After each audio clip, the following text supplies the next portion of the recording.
الحمد لله وكفى والصلاة والسلام على عباده الذين اصطفى أما بعد قال الله تبارك وتعالى في القرآن العظيم والفرقان المجيد أعوذ بالله من الشيطان الرجيم بسم الله الرحمن الرحيم لقد كان لكم في رسول الله أسوة حسنة صدق الله العظيم. எல்லா புகழும் அல்லாஹ் ஒருவனுக்கே என்றென்றும் உரித்தாவதாக. சாந்தியும் சமாதானமும் கண்மணி நாயகம் முஹம்மது ஸல்லல்லாஹு அலைஹி வஸல்லம் அவர்கள் மீதும் அவர்களுடைய வாழ்க்கை வழிமுறையை பின்பற்றிய உத்தம சத்திய சஹாபாக்கள் மீதும் தாபிஈன்கள் மீதும் தபஉ தாபிஈன்கள் மீதும் நல்லோர்கள் நாதாக்கள் உலகில் வாழக்கூடிய மூமினான முஸ்லிமான ஆண் பெண் என்ற சாராரின் மீதும் குறிப்பாக இங்கு அமர்ந்திருக்கக்கூடிய நம் அனைவரின் மீதும் அல்லாஹ்வினுடைய சாந்தியும் சமாதானமும் பாதுகாப்பும் பரக்கத்தும் என்றென்றும் நிலவட்டுமாக. ஆமீன் யா ரப்பல் ஆலமீன். கண்ணியத்திற்குரியவர்களே, நபி பெருமானார் ஸல்லல்லாஹு அலைஹி வஸல்லம் அவர்கள் பிறந்த சங்கை பொருந்திய ரபியுல் அவல் மாதத்திலே நாம் பயணித்துக் கொண்டிருக்கிறோம். பெருமானார் ஸல்லல்லாஹு அலைஹி வஸல்லம் அவர்கள் நமக்கு காட்டித் தந்த வழிமுறைகளை நம்முடைய வாழ்நாளிலே முழுமையாக பின்பற்றி நாளை மறுமை நாளையிலே அன்னாரோடு சொர்க்கத்திலே வாழக்கூடிய பாக்கியத்தை அல்லாஹ் நமக்கும் நம்முடைய குடும்பத்தார் சுற்றார் உற்றார் உலக முஸ்லிம்கள் அனைவருக்கும் அல்லாஹ் நசீபாக்கி தருவானாக. கண்ணியத்திற்குரியவர்களே, குர்ஆனிலே அல்லாஹ் 2-3 இடங்களிலே இப்படி சொல்லி காட்டுவான், லகத் கான லக்கும் ஃபீ ரசூலில்லாஹி உஸ்வத்துன் ஹஸனா. திட்டமாக நிச்சயமாக நபியினுடைய வாழ்க்கையிலே உங்களுக்கு அழகிய முன்மாதிரி இருக்கிறது என்பதாக அல்லாஹ் சொல்லி காட்டுகிறார். சொல்லக்கூடியவன் உலகை படைத்த அல்லாஹ், மனித குலத்தை சேர்ந்தவன் அல்ல. மனிதனை படைத்த அல்லாஹ் சொல்லி காட்டுவான், நபியினுடைய வாழ்க்கையிலே உங்களுக்கு அழகிய முன்மாதிரி இருக்கிறது. Role model. ஒரு மனிதனை பார்த்து நான் இவரை மாதிரி வாழணும் அப்படின்னு சொன்னால் அதற்கு முழு தகுதி பெற்றவர்கள் எம்பெருமானார் முஹம்மது ஸல்லல்லாஹு அலைஹி வஸல்லம் அவர்கள் மட்டுமே. 63 ஆண்டுகால வாழ்க்கையிலே வாலிப வயதிலும் சரி, கடைசி காலத்திலும் சரி,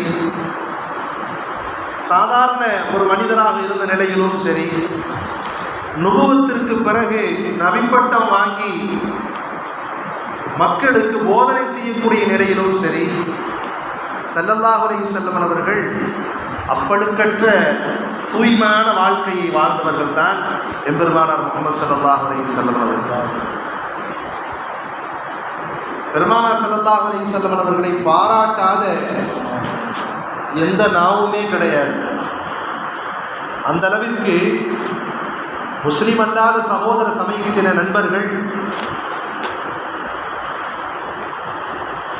ஆராய்ச்சி செய்யக்கூடிய ஆராய்ச்சியாளர்கள், விஞ்ஞானிகள்,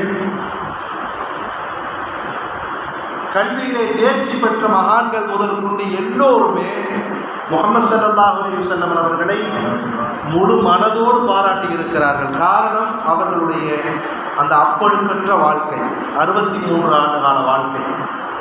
எந்த திசையிலும் திரும்பினாலும் பெருமானாருடைய வாழ்க்கை திறந்த புத்தகமாக, எல்லோரும் இலகுவாக பின்பற்றத்தக்க ஒரு அருமையான ஒரு வாழ்க்கையாகத்தான் அவர்கள் வாழ்ந்து காட்டியிருக்கிறார்கள். நமக்கெல்லாம் தெரிந்திருக்கக்கூடும், உலகத்திலே மிக நேர்த்தியாக வாழ்ந்த 100 நபர்களை வரிசையிலிட்டார் ஒரு மனிதன். மைக்கேல் ஹார்ட் என்று சொல்லக்கூடிய ஒரு அறிஞர், அறிமுகமான எல்லோருக்கும் பரிச்சயமான அந்த நூல் த 100 என்று சொல்லக்கூடிய அந்த நூல். அவர் ஒரு கிறிஸ்துவராக இருந்ததும் கூட அந்த 100 நபர்களை வரிசைப்படுத்தியவர். அதிலே முதல் நபராக நமது நாயகம் ஸல்லல்லாஹு அலைஹி வஸல்லம் அவர்களுடைய பெயரை பொறித்திருக்கிறார். உலகத்திலே மறுமலர்ச்சி ஏற்படுத்திய 100 நபர்கள் என்று வரிசைப்படுத்தி அதிலே முதல் நபராக ஒரு கிறிஸ்துவரால் தேர்ந்தெடுக்கப்பட்ட நபர் யாருங்க? எம்பெருமானார் முஹம்மது ஸல்லல்லாஹு அலைஹி வஸல்லம் அவர்கள். நான் ஏற்கனவே சொல்லியிருக்க கூடும் என்று நினைக்கிறேன். அந்த நூலை வெளியிட்ட கொஞ்ச நேரத்தில் அவரிடத்திலே பேட்டி கண்டாங்களாம். நீங்களும் ஒரு கிறிஸ்துவர், உங்களுடைய கையினால் எழுதப்பட்ட அந்த நூலில் முஹம்மது நபியை முதல் நபராக எல்லா விதமான விஷயங்களையும் பார்த்துத்தானே ஒருத்தரை ஃபஸ்ட் ரேங்க்னு போடுவாங்க.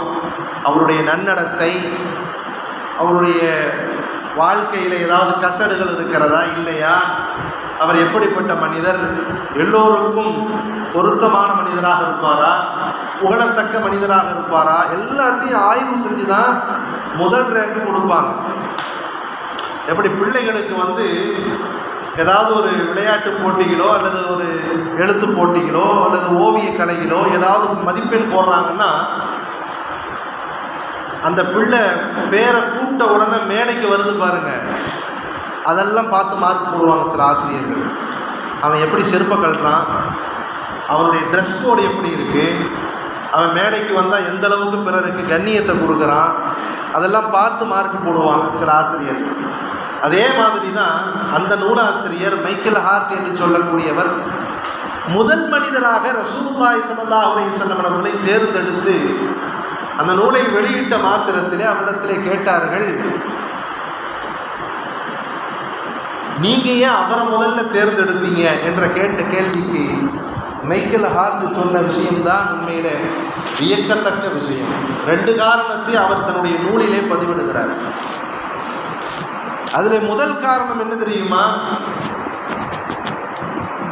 தலைவராக இருக்கக்கூடியவர் அவர் சொல்கிறார், ஏதாவது ஒரு துறையிலே தலைவராக இருக்கக்கூடியவர், தலைமைத்துவத்தில் இருக்கக்கூடியவர் நிறைய விஷயங்களை சொல்லக்கூடியவராக இருப்பார். ஆனால் அதை தாம் பின்பற்றத்தக்க ஒரு நபராக இருக்க மாட்டார். அநேகமான நபர்கள் அரசியல் ரீதியாக இருந்தாலும் சரி, ஆன்மீக ரீதியாக இருந்தாலும் சரி, பார்க்குறோமா இல்லையா, அப்படி செய்யுங்க, இப்படி செய்யுங்க, அதை செய்யுங்க, இதை செய்யுங்க, நிறைய பேசுவாங்க. ஆனால் தன்னுடைய வாழ்க்கையில் எடுத்து நடந்திருக்காங்களான்னா இருக்காது. 100 விஷயத்தை பிறருக்கு போதனை செய்தால், உபதேசம் செய்தால், அதில் 3 விஷயத்தை தான் இவர் எடுத்து நடப்பார். 97 விஷயத்தை எடுத்து நடக்க மாட்டார். ஆனால் முஹம்மது நபியினுடைய வாழ்க்கை சரிதத்தை படித்து நான் வியக்கிறேன். எதை அவர் மக்களுக்கு போதித்தாரோ அதை அவருடைய வாழ்க்கையிலே கடைபிடித்து விட்டுத்தான் போதித்திருக்கிறார். இது எனக்கு ரொம்ப வியப்பா இருந்துச்சுன்னு எழுதுறாங்க. அவர் சொல்றார், மைக்கேல் ஹார்ட்ங்கிறவர் மக்களுக்கு எதை சொல்கிறாரோ அதை தானும் செய்திருக்கிறார். தான் செய்யாத விஷயத்தை மக்களுக்கு செய்யுங்கள் என்று போதிக்கக்கூடிய நபராக நான் அவரை பார்க்கவில்லை. எனக்கு அது மிகப்பெரிய வியப்பூட்டியது. இதுதான் அவரை முதல் மனிதராக தேர்ந்தெடுப்பதற்குண்டான ஒரு விஷயத்தை என்னுடைய உள்ளத்தில் எழுந்துச்சு. அதனால நான் அவரை முதல் மனிதராக தேர்ந்தெடுத்தேன்னு சொல்றாரு.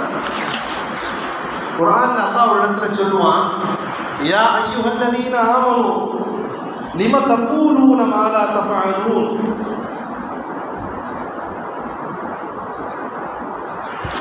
நீங்கள் எதை செய்கிறீர்களோ அதை பிறருக்கு சொல்லுங்க.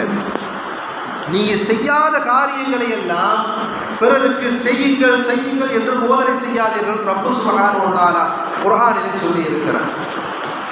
நான் ஒரு விஷயத்தை ஃபாலோ பண்ணாதான் அதை உங்களுக்கு சொல்றதுக்கு நான் தகுதியானவனாக ஆவேன். நானே என் வாழ்க்கையில் ஃபாலோ பண்ணல. உதாரணமாக வட்டி விஷயத்தை எடுத்துக்கோமே. ஊரெல்லாம் நான் வட்டி வாங்கிட்டு இருக்கேன் அல்லது வட்டி கொடுத்துட்டு இருக்கேன்னு வைங்க, நவுது பில்லா, அல்லாஹ் பாதுகாக்கணும்.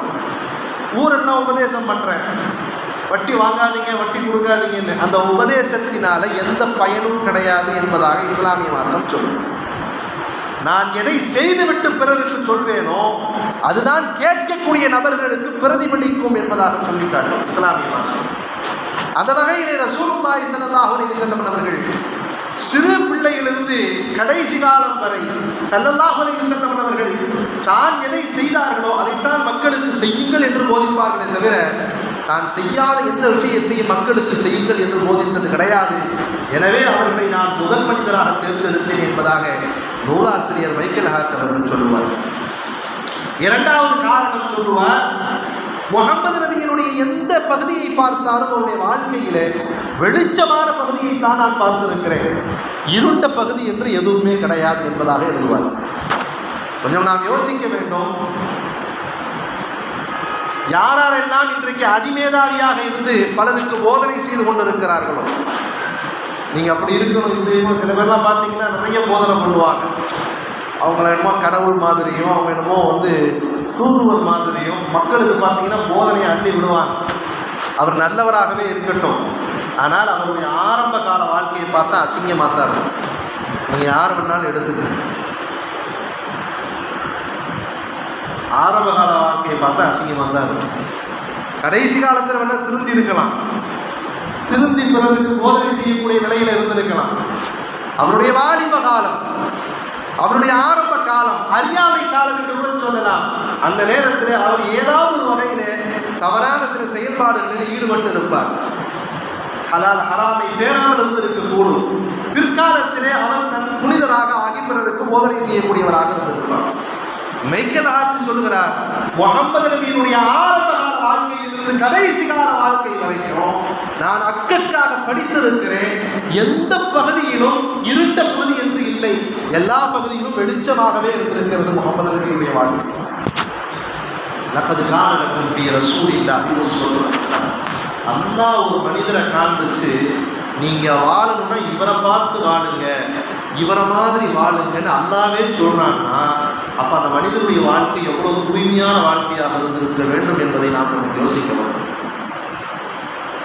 ரசூலுல்லாஹ்வுடைய வாலிப காலம் மிக பக்தனித்தனமாக அல்லாஹ்விற்கு பயந்து கடைசி காலம் வரை, வாலிப காலத்திலும் சரி, வியாபாரியாக இருந்த நேரத்திலும் சரி, ஆட்சி அதிகாரத்தை கைப்பற்றக்கூடிய நேரத்திலும் சரி, யாருடைய மனதையும் நோகடிக்காத அளவுக்கு, யாருடைய மனதும் புண்படுத்தாத அளவுக்கு, யாரையும் பகைத்து கொள்ளாத அளவிற்கு, தனக்கு யாராவது ஒரு தீங்கு செய்தால் உடனே மன்னிக்கக்கூடிய மனோசுபவாத்தோடு நபி ஸல்லல்லாஹு அலைஹி வஸல்லம் அவர்கள் ஒரு நாள் 2 நாள் அல்ல 63 ஆண்டு கால வாழ்க்கையை நகர்த்தி இருக்கிறார்கள் என்றால் உண்மையிலே ஆச்சரியத்தக்க ஒரு மனிதர் என்பதுதான் முஹம்மது ஸல்லல்லாஹு அலைஹி வஸல்லம். அழகிய முன்மாதிரி என்றால் என்ன? குர்ஆன்ல 1-2 இடங்கள் அல்லாஹ் திருப்பி திருப்பி சொல்லுவான். உங்களுடைய நபியினுடைய வாழ்க்கையிலே உங்களுக்கு அழகிய முன்மாதிரி, முன்மாதிரினாலும் பரவாயில்ல, ஹசனாங்கிற வார்த்தையை சேர்க்கிறான் அல்லாஹ். அழகிய முன்மாதிரி இருக்கிறது அப்படின்னு அல்லாஹ் சொல்லுவான். அழகிய முன்மாதிரினா என்ன? 4 அம்சங்கள் யாருடைய வாழ்க்கையில இருக்குமோ அதுதான் அழகிய முன்மாதிரி. ஒரு மனிதனுடைய வாழ்க்கையை ஃபாலோ பண்ணணும்னா அந்த மனிதருக்கு 4 விதமான அம்சங்கள் இருக்க வேண்டும். அந்த 4 அம்சங்கள் இருக்குமேயானால் அதைத்தான் உஸ்வத்துன் ஹஸனா என்பதாக சொல்கிறார்கள் முஃபஸ்ஸிரீன்கள், குர்ஆனை விரிவுரை செய்யக்கூடிய விளக்கதாரிகள் எழுதுகிறார்கள். அதென்ன 4 அம்சங்கள்? முதல் அம்சம் ஜாமிஇய்யா, ஜாமிஇய்யத் என்பதாக சொல்லுவாங்க. இரண்டாவது அம்சம் காமிலியத், மூன்றாவது அம்சம் சஹூலியத், 4வது அம்சம் தாரிகியத். இந்த 4 அம்சங்கள் யாருடைய வாழ்க்கையில இருக்கிறதோ அவருடைய வாழ்க்கையை பார்த்து நாம படிப்பினை பெற்றுக் கொள்ளலாம், அவருடைய வாழ்க்கையை ரோல் மாடலாக வச்சு வாழ்ந்து கொள்ளலாம். அப்படிப்பட்ட இந்த 4 அம்சங்களும் பொருந்திய ஒரு மனிதர் முஹம்மது ஸல்லல்லாஹு அலைஹி வஸல்லம் அவர்களை தவிர வேறு யாருமே கிடையாது. எனவே தான் அல்லாஹ் என்ன செய்யறான், ரசூலுல்லாஹ் மட்டும் உங்களுடைய வாழ்க்கையில் நீங்க யாரையாவது பின்பற்றி வாழணும்னு நீங்க ஆசைப்படுறீங்களா, நபியினுடைய வாழ்க்கையை பாருங்க, அழகிய முன்மாதிரி இருக்கிறது என்பதாக அல்லாஹ் சொல்லி காட்டுவோம். அது என்ன 4 அம்சங்கள்? முதல் அம்சம் ஜாமிஇய்யத் என்பதாக எழுதுறாங்க. எல்லா துறைகளிலும் அவர் வழிகாட்டியாக திகழ்ந்திருக்க வேண்டும். ஒருத்தரை நாம ஃபாலோ பண்றோம் அப்படின்னு சொன்னா ஏதாவது ஒரு 1-2 துறையில மட்டும் அவர் வந்து நமக்கு வழிகாட்டியாக இருக்கக்கூடாது. நாம எதையெல்லாம் சிந்திக்கிறோமோ, எப்படியெல்லாம் வாழ வேண்டும் என்று நினைக்கிறோமோ, எந்த துறைகளிலெல்லாம் கை வைக்க வேண்டும் என்று நினைக்கிறோமோ எல்லா துறைகளிலும் ரசூலுல்லாஹி ஸல்லல்லாஹு அலைஹி வஸல்லம் அவர்கள் வழிகாட்டியாக, முன்மாதிரியாக சொல்லிட்டு போல வாழ்ந்து காட்டிட்டு போயிருக்கிறாங்க. எல்லா துறைகளிலும் அவர் வழிகாட்டியாக இருந்திருக்க வேண்டும். அதற்கு பேர் தான் ஜாமிஇய்யத் என்பதாக சொல்லுவாங்க. இன்னைக்கு பார்க்குறோமா இல்லையா? சாதாரணமாக கொட்டாவி விடுறோமா இல்லையா? கொட்டாவி விடுறது எப்படி விடுறது, அது விட்டா என்ன சொல்றது அப்படிங்கிறது முதல் கொண்டு கோட்டை ஆளுகிற நிகழ்வுகள் வரை நபி ஸல்லல்லாஹு அலைஹி வஸல்லம் அவர்கள் வழிகாட்டியாக சொல்லிட்டு போயிருக்கிறாங்க. சாதாரணமாக மனிதனுக்கு வரக்கூடிய ஒரு விஷயம் தான் கொட்டாவி. கொட்டாவி வந்தால் என்ன செய்யணும், என்ன ஓதணுங்க? அவுதுபில்லாஹி மினஷ் ஷைத்தானிர் ரஜீம். தொழுகையில் கொட்டாவி வந்தால் என்ன செய்யணும், மற்ற நேரங்களில் கொட்டாவி வர்ற நேரத்தில் நம்முடைய ஆக்ஷன் எப்படி இருக்கணும், அதெல்லாம் சொல்லி கொடுத்துருக்குறாங்க ஸல்லல்லாஹு அலைஹி வஸல்லம். ஆண் வாயை திறக்கிறதல்ல, கொட்டாவி விட்டு அப்படியே இருக்கிறதல்ல, அதை நாம் எவ்வளோ அடக்கணும், பக்கத்தில் ஆளுகள் இருந்தாங்கன்னா அவன் நாசுக்கா என்ன செய்யணும், சரி அது முடிச்ச பிறகு அடுத்து கொட்டாவி வராமல் இருக்கணும்னா என்ன ஓதணும், தொழுகையில் இருந்தால் அது ஓதணுமா இல்லையா, இந்த ஒரு சாதாரண விஷயத்துக்கு இவ்வளவு விஷயங்கள் போடுறாங்க பாருங்க. ஸல்லல்லாஹு அலைஹி வஸல்லம் வாழ்ந்து காட்டிட்டு போயிருக்கிறாங்க. இதுல ஆரம்பிச்சு அரசியல் களம் வரைக்கும் ரசூலுல்லாஹி ஸல்லல்லாஹு அலைஹி வஸல்லம் அவர்கள் கை தொடாத எந்த துறையுமே கிடையாது. எல்லா துறைகளிலும் உள்ள அப்படியே போயிட்டு சுத்திட்டு வந்திருக்கிறாங்க ஸல்லல்லாஹு அலைஹி வஸல்லம். நாம எதில் நம்ம தேடினாலும் ரசூலுல்லாஹ் இந்த விஷயத்துல நமக்கு ஏதாவது வழிகாட்டி செஞ்சிருக்கிறாங்களா, அதுல ஏதாவது வழிகாட்டுதல் இருக்கா? ஒரு வியாபாரம் ஆரம்பிக்கிறோம், அதுல ஏதாவது வழிகாட்டுதல் இருக்கா? ஒரு மனைவி ஒரு பெண்ணை கல்யாணம் பண்றோம், அதுல ஏதாவது வழிகாட்டுதல் இருக்கா? பிள்ளையை பற்றி எடுத்துட்டோம், அதை வளர்க்கணும், அதுல ஏதாவது ரசூலுல்லாஹ் சொல்லி இருக்கிறாங்களா? சக நண்பர்களோடு எப்படி பழகணும்னு சொல்லி இருக்கிறாங்களா?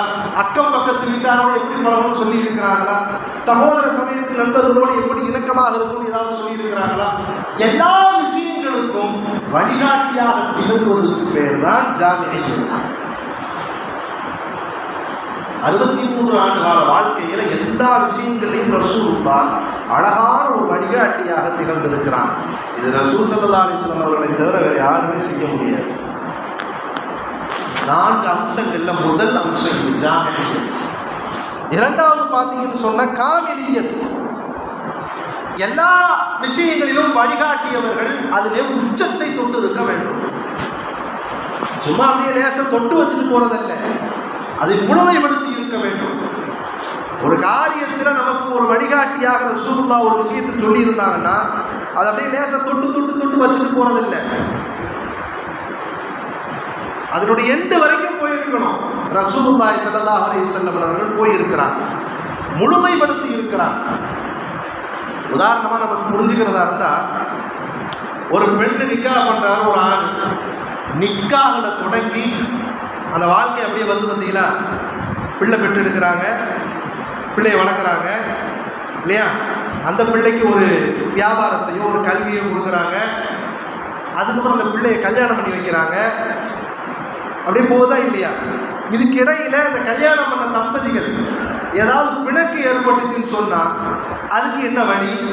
பிணக்கு ஏற்பட்ட உடனே தலாக்கு தானா, இல்லை அந்த பிணக்கில் ஏதாவது வேற ஏதாவது பரிகாரங்கள் இருக்குதா, அந்த 2 பேரும் சேர்ந்துக்கிறதுக்கு உண்டான வழிகாட்டுதல் ஏதாவது இருக்குதா, அதை முறையை தலாக்கு சொல்றதா இருந்தால் எந்த நேரத்தில் சொல்லணும், மொத்தமாக சொல்றதா தனித்தனியாக சொல்றதா, சரி தலாக் ஆன பிறகு ஜீவனாம்சமுடைய நிலைமை என்ன, தலாக் ஆண் கொடுக்கலன்னு சொன்னா பெண்ணு வாழ விரும்பல என்ன செய்யறது, கொலா வாங்கணும். இப்படி நிக்காஹ்ல தொடங்கி கடைசி வரைக்கும் எண்டு வரைக்கும் ரசூலுல்லாஹி ஸல்லல்லாஹு அலைஹி வஸல்லம் வழிகாட்டி இருக்கிறான். இதுக்கு பேர் தான் காமிலியத். எத்தனை பேருக்கு இது புரிஞ்சிச்சுன்னு எனக்கு தெரியல. இது நிக்காஹ்ல மட்டும் இல்லை, எல்லா விஷயங்கள்லையும் ஒரு ஆணும் பெண்ணும், அறிமுகமே இல்லாத ஆணும் பெண்ணும் சேர்ந்து திருமணம் செய்து அவருடைய வாழ்க்கையை பயணிச்சுக்கிட்டே போறாங்க பாருங்க. வழி நெடுகிலேயும் என்ன பிரச்சனை ஏற்பட்டாலும், என்ன நல்லது வேணும் என்றாலும் அதற்கு ஏதாவது ஒரு தீர்வு இருக்கிறதா? ரசூலுல்லாஹி ஸல்லல்லாஹு அலைஹி வஸல்லம் வாழ்க்கையில தீர்வு இருக்கும். ஒன்று சொல்லி இருப்பாங்க அல்லது செஞ்சிருப்பாங்க ஸல்லல்லாஹு அலைஹி வஸல்லம். இதுதான் காமிலியத். தொட்டுட்டு போறது விஷயம் அல்ல. எண்டு வரைக்கும் போறது. ரசூலுல்லாஹி ஸல்லல்லாஹு அலைஹி வஸல்லம் அவருடைய இரண்டாவது சிறப்பு அம்சம் காமிலியத், உச்சத்தை தொட்டு இருக்கிறார்கள் பெருமானார் ஸல்லல்லாஹு அலைஹி வஸல்லம். மூன்றாவது பார்த்தீங்கன்னு சொன்னா சஹூலியத். சஹூலியத்துனா பின்பற்றுவதற்கு லேசாக இருக்கணும். நம்ம வழிகாட்டிட்டு போகிறது இல்லை. நான் கூப்பிட்டு சொல்கிறேன், ஜெர்த்து இது எப்படி செஞ்சுக்கலாம் ஜெர்த்து, அப்படியா இது வந்து நீங்கள் அப்படி போய் அது செஞ்சு இது செஞ்சு இல்லைங்க, ஏதாவது ஈஸியாக சொல்லிக் கொடுங்க. ரசூலுல்லாஹ்வுடைய காலத்தில் ஸல்லல்லாஹு அலைஹி வஸல்லம் வந்து ஏதாவது மசாயில் கேட்டாங்கன்னா, ஒரு பரிகாரம் கேட்டாங்கன்னு வைக்கலாம், ஏதாவது ஒன்று கேட்குறாங்க, ஸல்லல்லாஹு அலைஹி வஸல்லம் சிம்பிளாக சொல்லிக் கொடுப்பாங்க. சஹாபாக்கள் என்ன கேட்டிருக்காங்க தெரியுமா? ஹதீஸில் பார்க்குறோம், இதை விட இன்னும் கொஞ்சம் அதிகப்படுத்தி ஏதாவது சொல்லுங்களேன் அப்படி தான் சொல்லியிருக்கிறாங்க. எந்த ஒரு ஹதீஸ்லையும் ரசூலுல்லாஹ்வே நீங்கள் சொன்னது என்னால் பின்பற்றவே முடியல, அவ்வளோ கஷ்டமாக சொல்லிட்டீங்க, அதை கொஞ்சம் லேசாக்கி தர்றதுக்கு ஏதாவது வாய்ப்பு இருக்கான்னு ஸல்லல்லாஹு அலைஹி வஸல்லம் பார்த்து எந்த ஹதீஸ்லையும் எந்த ஒரு சஹாபியும் கேட்டதாக இல்லை. வந்து கேட்குறாருன்னு ஒரு சஹாபி, யா ரசூலுல்லாஹ் இதுக்கு என்ன பரிகாரம், நோன்பு வைத்தார் ஸல்லல்லாஹு அலைஹி வஸல்லம். எத்தனை நாள் நோன்பு வைக்கிறது? ஸல்லல்லாஹு அலைஹி வஸல்லம் ஒரு நாள் நோன்பு வைக்க போதும். ஒரு நாள் தானா, இன்னும் ஒரு 2 நாள் அதிகப்படுத்தி கொடுங்களேன். போனார் இந்த சஹாபி, போயிட்டு திருப்பி வர்றாரு, நீங்கள் 3 நாள் நோன்பு வைக்க சொன்னீங்க, இருந்தாலும் எனக்கு பத்த மாட்டேங்குது, இன்னும் கொஞ்சம் அதிகப்படுத்தி கொடுங்க. சஹாபாக்களுடைய தாகம் அதிகமாக இருந்துச்சே தவிர ஸல்லல்லாஹு அலைஹி வஸல்லம் அவர்கள் சொல்லி சஹாபாக்கள் திக்குமுக்கான எந்த ஒரு வரலாறுமே கிடையாது. இதை செய்யுங்க அப்படின்னு சொன்னாங்கன்னா அது லேசாக தான் இருக்கும். எந்த காரியமாக இருந்தாலும் சரி, சின்ன சின்ன விஷயங்கள் முதலுக்கு பெரும் பெரும் விஷயங்கள் எது நினைக்கிறோமோ அதில் ரசூலுல்லாஹ் காட்டி இருக்கக்கூடிய அந்த வழிகாட்டுதல் இல்லாமல் செயல்பாட்டிலே கொண்டு வருவதற்கு மிக லேசாகத்தான் இருக்குமே தவிர கஷ்டமான எந்த விஷயத்தையும் ரசூலுல்லாஹி ஸல்லல்லாஹு அலைஹி வஸல்லம் உம்மத்துகளுக்கு சொல்லவே கிடையாது. தஹஜ்ஜுடைய தொழுகை ஸல்லல்லாஹு அலைஹி வஸல்லம் அவர்கள் என்ன செஞ்சாங்க? அவங்களுக்கு மட்டும்தான் அதை கடமையாக்கி கொண்டாங்க. அல்லாஹ் கடமையாக்கி தந்தான், நமக்கு அது கடமை இல்லை. மிஸ்வாக்கு ஸல்லல்லாஹு அலைஹி வஸல்லம் அவர்கள் செஞ்சு தான் காமிச்சாங்க, அது கட்டாய கடமை இல்லை. ரசூலுல்லாஹி ஸல்லல்லாஹு அலைஹி வஸல்லம் அவர்கள் வாழ்நாளில் ஒரு தடவை ஹஜ்ஜு செஞ்சுட்டு நீங்களும் வாழ்நாளில் ஒரு தடவை ஹஜ்ஜு செய்தால் போதும்னு தான் சொன்னாங்க. ஒரு சஹாபி எந்திரிச்சு திருப்பி கேள்வி கேட்கும் போது தான் ஸல்லல்லாஹு அலைஹி வஸல்லம் சொன்னாங்க, அடிக்கடி கேட்காதீங்க, வருஷத்துக்கு ஒரு தடவை ஹஜ்ஜு செய்யுங்கிற சட்டம் வந்தாலும் ஒரு தடவை பயந்துட்டு உட்காருங்கன்னாங்க ஸல்லல்லாஹு அலைஹி வஸல்லம். ஏன் இதெல்லாம் சொல்லி காமிக்கிறேன்னா, பெருமானார் ஸல்லல்லாஹு அலைஹி வஸல்லம் மக்களுக்கு சொல்லக்கூடிய ஒவ்வொரு காரியங்களும் சரி அது லேசாகத்தான் இருந்திருக்குமே தவிர அதை பின்பற்றுவதற்கு ஒருபோதும் கஷ்டமானதாக எந்த அமலும் எந்த செயல்பாடும் கிடையாது. இதுதான் ஒரு மனிதரை பின்பற்றுவதற்கு உண்டான 3வது அம்சம் சஹூலியத். அவர் நமக்கு சொல்லக்கூடிய போதனைகளை உபதேசங்களை நாம் பின்பற்றுவதற்கு அது லேசாக இருக்க வேண்டும். இருக்கிறதா ரசூலுல்லாஹி ஸல்லல்லாஹு அலைஹி வஸல்லம் அவர்கள் சொன்ன அந்த போதனையை தவிர வேற எதுவுமே லேசாக இருக்காது. அவங்க சொன்ன எல்லா போதனைகளும் பின்பற்றுவதற்கு லேசாகத்தான் இருக்கும்.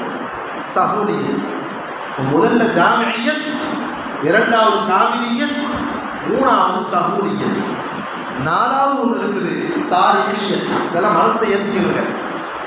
சும்மாவா ஒரு மனிதர் வந்து இன்னைக்கு உலகமே அந்த புத்தகத்தை வியந்து பார்க்குது. இந்த புத்தகத்தைங்க த 100 என்று சொல்லக்கூடிய ஒரு புத்தகத்தை, அது மாதிரி அவர் மட்டுமல்ல, பெரும் பெரும் அறிஞர்கள் அண்ணல் காந்தியடிகள் இருந்து யாரெல்லாம் நாம் பெரும் பெரும் அறிஞர்களாக யோசித்து வச்சிருக்கிறோமோ எல்லா மனிதர்களும் சொல்லக்கூடிய விஷயங்கள் சாதாரணமாக சொல்லி கடந்து போகலை. நபி ஸல்லல்லாஹு அலைஹி வஸல்லம் வாழ்க்கையை பார்த்து படித்து வியந்து போய் தான் அவங்க பாராட்டுறாங்க. இல்லைன்னா சும்மாலாம் பாராட்ட முடியாது. ஒரு மனிதரை சும்மா லேசாக பாராட்டிட்டு போயிடலாம். ஏதாவது ஒரு காரியம் நல்லதாக இருந்துச்சுன்னா, செஞ்ச காரியம் எல்லாமே நல்லதாக இருந்துச்சுன்னா அது வியக்கத்தக்க பாராட்டுதலாகத்தான் இருக்கணும். பெரும் பெரும் அறிஞர்கள்லாம் சொல்லிட்டு போனது ரசூலுல்லாஹ்வுடைய வாழ்க்கையை பார்த்து வியந்து போயிருக்கிறாங்க. ஒரு மனிதர் அது எப்படிப்பட்ட காலம், அது அறிவிலிகள் வாழ்ந்த காலம், அறிவாளிகள் வாழ்ந்த காலம் அல்ல. அந்த காலத்திற்கே வந்து பேர் வச்சாங்க ரசூலுல்லாஹி ஸல்லல்லாஹு அலைஹி வஸல்லம் ஜாஹிலியத் என்பதாக பேர் வச்சாங்க. மடையர்கள் மடமைத்தனமான காரியங்கள் நடைபெற்ற காலம்தான் அந்த காலம். ஐயாவுல் ஜாஹிலியா அப்படின்னு பேர் வச்சாங்க ஸல்லல்லாஹு அலைஹி வஸல்லம். மடையர்கள் வாழ்ந்த காலம், மடமைத்தனமான காரியங்கள் வாழ்ந்த காலம். ஒன்றும் இல்லை. உதாரணம் சொல்றதா இருந்தால் எந்த அளவுக்கு அறிவிலிகள் வாழ்ந்திருக்கிறாங்கன்னா, முரடர்களாக பக்குவப்படாதவர்களாக வாழ்ந்த காலம் அது. 2 பேரும் பேசிக்கிட்டு இருப்பாங்களாம். ஒரு கர்ப்பஸ்தரி கிராஸ் பண்ணி போனால் இந்த 2 பேரும் பேசிக்குவாங்களாம். வயிற்றுல இருக்கிறது ஆனா பொண்ணா, ஒருத்தன் ஆணும் மானம், ஒருத்தன் பெண்ணும் மானம். அப்படியா? கிழிச்சு பார்த்துருவோம்னு சொல்லி கிழிச்சிருவான். கொடூரமான காலம். நபி ஸல்லல்லாஹு அலைஹி வஸல்லம் அவர்கள் தன்னை நபியாக பிரகடனப்படுத்தினாங்களா இல்லையா? சவுதி அரேபியா மண்ணில் அந்த காலம் இப்படிப்பட்ட காலம். கிழிச்சு கொலை செஞ்சிருவாங்க. ரொம்ப கொடூர்களாக, முரடர்களாக, காட்டரபிகள்னு சொல்றாங்களா இல்லையா? அவங்களுடைய அந்த செயல்பாடுகளே முகம் சொதிக்கக்கூடிய அளவில் உண்டான ஒரு சூழ்நிலை இருந்த காலம். அதுவும் 1-2 கற்சிலைகள்லாம் இல்லை, பார்க்குற எல்லா கற்களையும் கடவுளாக பார்த்த காலம். 2 கல்லை மட்டும் விட்டு வச்சுட்டானுங்க. 2 கல் என்னன்னு சொல்லுவாங்க? அஸ்வத் கல் ஒன்று, காபத்துல்லா இல்லை, காபத்துல்லாங்கிற ஒரு இடம் அந்த பக்கத்தில் இருக்கு பாருங்க, மக்காம இப்ராஹிம்னு, அந்த கல். காபத்துல்லாவை தானே கடவுளாக தானே வணங்கிட்டு இருந்தாங்க. நிர்வாணமாக தவாப் செஞ்சுட்டு வந்தாங்கன்னா ஹதீஸில் பார்க்குறோமா இல்லையா? அரை நிர்வாணமாக தவாப்புகள் செய்து வந்தாங்க. அதைத்தானே கடவுளாக வச்சுக்கிட்டு இருந்தாங்க. அதுக்குள்ளே தானே நிறைய கடவுள் என்று எதெல்லாம் லாத்து மனாத்து உஸ்ஸா இதெல்லாம் குர்ஆன்ல வருது. அதெல்லாம் தூக்கி அதில் தானே வணங்கிட்டு இருந்தாங்க. 2 கற்கள்னு சொன்னால் ஒன்று ஹஜ்ர அஸ்வத் கல், 2வது மகாம இப்ராஹிம் இருக்கா இல்லையா? அந்த 2 கல் அல்லாஹ்வினால் பாதுகாக்கப்பட்ட 2 கற்கள். அதற்கு சில காரணங்கள் இருக்குது. இந்த 2 மட்டும்தான் அவங்க கடவுளாக வணங்கவே இல்லை. நிறைய காரணம் இருக்குது, ஒரு நாளைக்கு இன்ஷா அல்லாஹ் பேசுவோம். இந்த 2 தவிர பாக்கி எல்லா கல்லையும் கடவுளாக வணங்கி கொண்டிருந்த காலம் மட்டும் அல்லாது, வெளியே போகிறதா இருந்தால் ஏகப்பட்ட ஜோசியம், ஏகப்பட்ட சகுனம் இன்னைக்கு இருக்கா இல்லையா? அதான் ரசூலுல்லாஹ் சொல்லுவாங்க, அந்த காலம் மீண்டு வராத வரை உங்களிடத்திலே கியாமத்து வராதுன்னாங்க ஸல்லல்லாஹு அலைஹி வஸல்லம். அது வந்துருச்சு. ஜோசியம் என்ன, சகுனம் பார்க்குறது என்ன, வாஸ்தாசனம் பார்க்குறது என்ன, அதெல்லாம் இன்னைக்கு செய்கிறாங்களா இல்லையா? அந்த காலத்தில் செஞ்சுக்கிட்டு இருந்தாங்க. வெளியே போகிறதா இருந்தால் சும்மாலாம் போக மாட்டாங்க. ஒரு வில்லு விடுவாங்க, ஒரு வில்லு விடுறாங்க மேலே வானத்தை நோக்கி.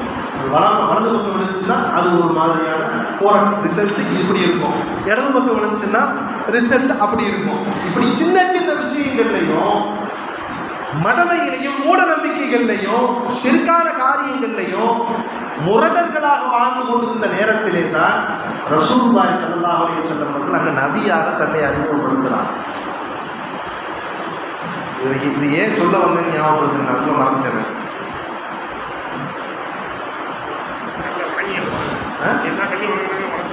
இல்லை, அதுக்கு முன்னாடி இந்த டாபிக் நுழைஞ்சதுக்கு காரணம் என்ன ஞாபகம்? எப்படி? அதான் அந்த 4வது டாபிக் வந்துட்டு இருக்கும்போது இதுக்குள்ளே போயிட்டேன், அது ஏன்னு தெரியல. சில காரணம் விட்டுருவோம். ஸோ அதனால் சாதாரணமாக ஒரு அதான் சொல்ல வந்தேன், ஒரு மனிதரை சாதாரணமாக சகோதர சமயத்தின் நண்பர்கள் உட்பட, பெரும் பெரும் அறிஞர்கள் உட்பட அவ்வளவு சீக்கிரம் பாராட்டிட முடியாது.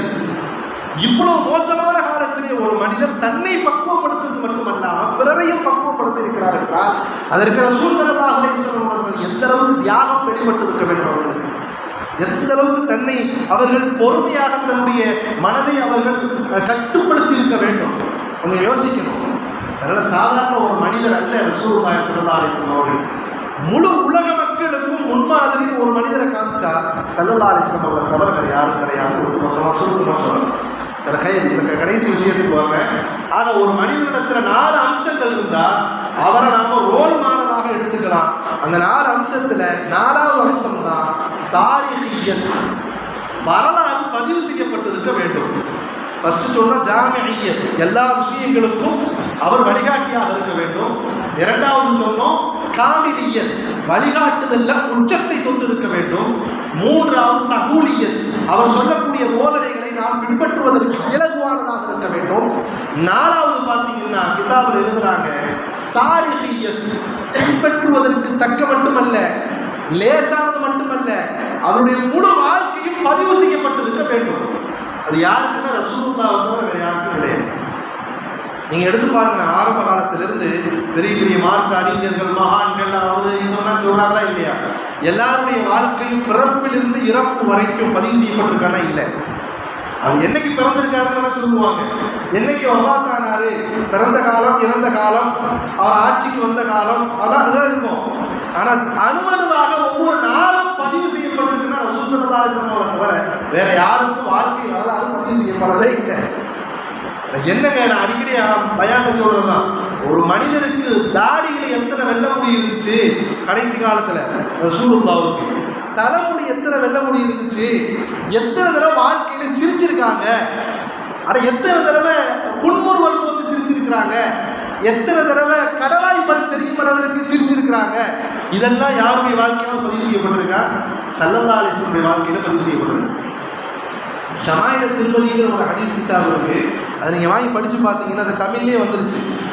அதை வாங்கி படித்து பார்த்தீங்கன்னா தெரியும் ரசூலுல்லாஹ்வுடைய ட்ரெஸ் கோட் எப்படி இருந்துச்சு, அவங்களுடைய அணுகுமுறை எப்படி இருந்துச்சு, அவங்களுடைய சிரிப்பு எப்படி இருக்கும், எப்படி முடி வெட்டுவாங்க, எப்படி முடி வச்சுருந்தாங்க, நடந்தால் எப்படி நடப்பாங்க, உட்கார்ந்தா எப்படி உட்காருவாங்க, தொழுதா எப்படி தொழுவாங்க, ஒவ்வொரு விஷயத்தையும் அணுவணுவாக சஹாபாக்கள் பார்த்து பார்த்து பார்த்து பதிவு செய்து அது மறைக்கப்படாமல் மறுக்கப்படாமல் இன்று வரை அல்ல கியாமத் நாள் வரைக்கும் ரசூலுல்லாஹ்வுடைய இந்த தாரீக் வாழ்க்கை வரலாறு பதிவு செய்யப்பட்டிருக்கிறது. நான்காவது அம்சம், ஒரு மனிதன் நாம் ரோல் மாடலாக அவரை பின்பற்றுவதற்கு தக்க நான்காவது அம்சம் அவருடைய முழு வாழ்க்கையில் பதிவு செய்யப்பட்டிருக்க வேண்டும். அப்படி இருந்தால் தான் அவரை நாம் பின்பற்றுவதற்கு தக்க மனிதராக அவர் ஆக முடியும். ரசூலுல்லாஹ்வுடைய முழு வாழ்க்கை பதிவு செய்யப்பட்டிருக்கிறது. எனவே கண்ணியம் மிக்கவர்களே, பெருமானார் ஸல்லல்லாஹு அலைஹி வஸல்லம் அவர்களுக்கு பிறந்த இந்த மாதத்திலே வெறுமனே ரசூலுல்லாஹி ஸல்லல்லாஹு அலைஹி வஸல்லம் அவருடைய புகழ் பாடையை மட்டும் படித்துவிட்டு அல்லது அவருடைய புகழை மட்டும் நாவால் பேசிவிட்டு நாம் கடந்து விடுவது இருக்கிறது, அது சாதாரண ஒரு நிலைப்போக்காகத்தான் இருக்குமே தவிர ஒவ்வொரு நாளும் பெருமானார் ஸல்லல்லாஹு அலைஹி வஸல்லம் அங்க அடையாளங்களை முதல்ல நாம அறியணும். ரசூலுல்லாஹ்வுடைய வாழ்க்கையை நாம படிக்கிறோம். யாருடைய வாழ்க்கை எல்லாமே படிக்கிறோம் இல்லையா? யாருடைய வாழ்க்கையெல்லாம் படிக்கிறோம், எந்தெந்த ஹிஸ்டரி எல்லாம் தெரிஞ்சுக்கணும்னு ஆசைப்படுறோம். ஒரு காலம் இருந்துச்சு, ஒரு விஷயத்தை தெரிஞ்சுக்கிறதா இருந்தால் அதற்கு உண்டான கருவிகளை நாம தேடி போய் அடைஞ்சிக்கக்கூடிய காலம். அது ஒரு புத்தகம், அது எங்கே கிடைக்கும், அது இங்கே இருக்காது, அது அந்த புட்டி போல கிடைக்கும், அல்லது அந்த நாட்டிலிருந்து அது வரும், இந்த ஊரில் தான் அது கிடைக்கும், அதை வாங்கி படிக்கணும், அப்படியெல்லாம் இருந்துச்சு. ஆனால் இன்னைக்கு அல்லாஹ்வுடைய கிருபையினால நவீன காலம், எல்லாரிடத்துலையும் மொபைல் ஃபோன் இருக்குது. கூகுளில் போய் அல்லது விக்கிமீடியாவில் போய் நீங்கள் சர்ச் பண்ணிங்கன்னா ஸல்லல்லாஹு அலைஹி வஸல்லம் முழு வாழ்க்கை வரலாறும் வந்து கொட்டும். நாம் பதிவு செய்து வச்சிருக்கோங்கிறத விட நம்ம அல்லாதவர்கள் ரசூலுல்லாஹ்வை நேசிக்கக்கூடிய உள்ளங்கள் எவ்வளோ விஷயங்களை பதிவு செய்து வச்சிருக்கிறாங்க. முஸ்லீம்களும் சரி, முஸ்லீம் அல்லாத நபர்களும் சரி. உள்ள போய் பாருங்கள், முஸ்லீம் அல்லாத நபர்கள் நிறைய பேர் ரசூலுல்லாஹ்வுடைய வாழ்க்கையை ரசித்து பதிவு செஞ்சு வச்சிருக்கிறாங்க. அவங்களுடைய நடை இப்படி இருந்துச்சு, அவங்களுடைய அணுகுமுறை இப்படி இருந்துச்சு, வியாபாரம் எப்படி செஞ்சாங்க, திருமணம் இப்படி பண்ணாங்க, குழந்தைகளிடத்தில் இப்படி அன்பு காட்டினாங்க, சக மனிதர்களிடத்தில் அன்பு காட்டினாங்க, இந்த சமுதாயத்திற்காக என்னென்ன செஞ்சாங்க, எல்லா விஷயங்களும் இன்னைக்கு இருக்கு. ஆனால் படிக்கிறதுக்கு தான் நாம தயாராகிடும். முதல் விஷயம் ரசூலுல்லாஹ்வுடைய சரிதத்தை படிக்கணும். நாம படிப்பது மட்டுமல்லாமல் நம்முடைய பிள்ளைகளுக்கும் அதை கொண்டு வரணும், உள்ள கொண்டு போய் பூத்தணும். இன்னைக்கு பிள்ளைகள்கிட்ட கேட்டு பாருங்களேன், தப்பாக யாரும் எனக்கு நினைக்க வேணாம். குழந்தைகள்கிட்ட கேட்டு பாருங்க, ரசூலுல்லாஹ்வுடைய எந்த வாழ்க்கை வரலாறு கற்றிருக்குதா? ஸல்லல்லாஹு அலைஹி வஸல்லம் எத்தனை பிள்ளைகள்னு தெரியுமா? எத்தனை மனைவிமார்கள்னு தெரியுமா? ரசூலுல்லாஹ் எங்கே பிறந்தாங்கன்னு கேட்டால் தெரியுமா? மௌத்தானது எங்கன்னு கேட்டால் தெரியுமா? எத்தனை போர்களில் ஸல்லல்லாஹு அலைஹி வஸல்லம் கலந்து கொண்டார்கள் என்று கேட்டால் தெரியும். எத்தனை பிள்ளைகளுக்கு தெரியும்? இல்லை மாஷா அல்லாஹ் சில பெற்றோர் இருக்கவும் செய்கிறாங்க, பிள்ளைகளுக்கு அதை கற்றுக் கொடுக்குறாங்க, இல்லைன்னு சொல்லுவாங்க. ஆனால் 100% பேர் இஸ்லாமிய தாய் தந்தைகள் முதல்ல அதை படிக்கிறது இல்லை. ரசூலுல்லாஹ்வுடைய வாழ்க்கை வரலாற்றை நாம படிக்கணும், பிள்ளைகளுக்கு கற்றுக் கொடுக்கணும். கற்றுக் கொடுத்தா தான் ஸல்லல்லாஹு அலைஹி வஸல்லம் வாழ்க்கை வரலாறு பிள்ளைகள் படிக்க படிக்க படிக்கத்தான் ரசூலுல்லாஹ்வுடைய தியாகத்தை உணர்வாங்க. பெருமானார் ஸல்லல்லாஹு அலைஹி வஸல்லம் அவருடைய அணுகுமுறையை விளங்குவாங்க. ஸல்லல்லாஹு அலைஹி வஸல்லம் அவர்கள் எந்த அளவிற்கு விட்டு கொடுக்கக்கூடிய மனப்பான்மையோடு இந்த காலத்தை கழித்திருக்கிறார்கள் என்பதை புரிந்து கொள்வார்கள்.